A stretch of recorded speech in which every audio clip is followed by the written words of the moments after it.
Good afternoon, my compatriots in the Philippines and the world.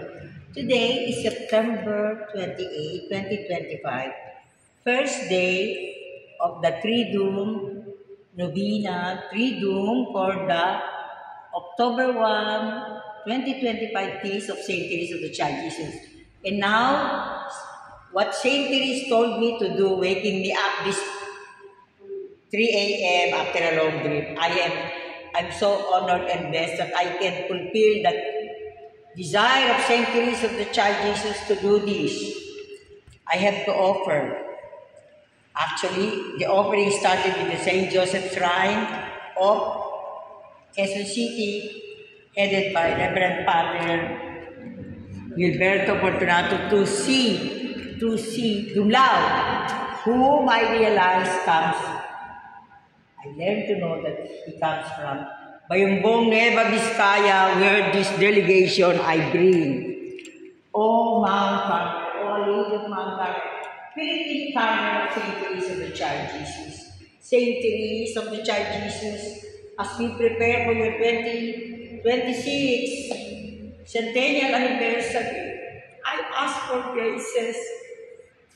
You promised me, you asked me to go to France this coming October to November 2025. Everybody thinks it is a miracle.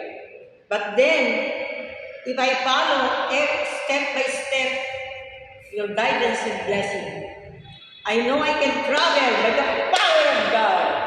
I can travel through your divine intervention, through your intervention.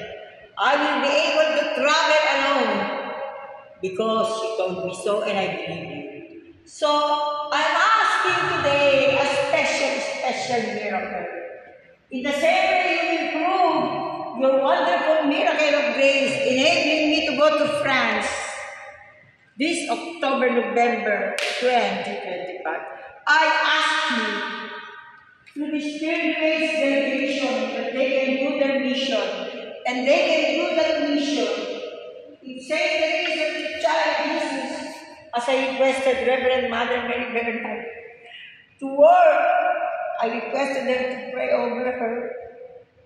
My sister Josephine Aslana is a devoted follower of all our ancestral saints and heroes.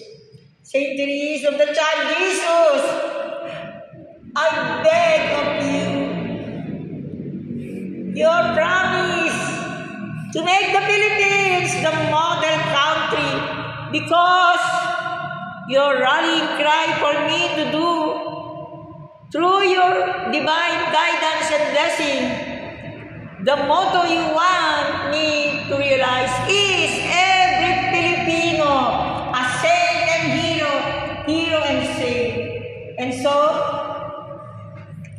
as I end this together with Reggie, the usual videographer, this is Reggie, the one who also offered the rose in Baguio Carmel of the Most Holy Trinity. These members, Luz Kalingayan, Kati,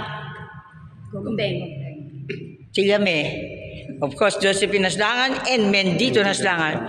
These are the very people, when you called me one whole week to go to Baguio City Carmel of the Most Holy Trinity. So far, everything that you've asked me to do, you fulfill. So now, today, as we prepare for the Holy Mass at 6 p.m., the entire nation and the world will share with the graces, sacred prophetic graces. And my special event in France entitled Immortalizing Philippines-France Relations. Amen.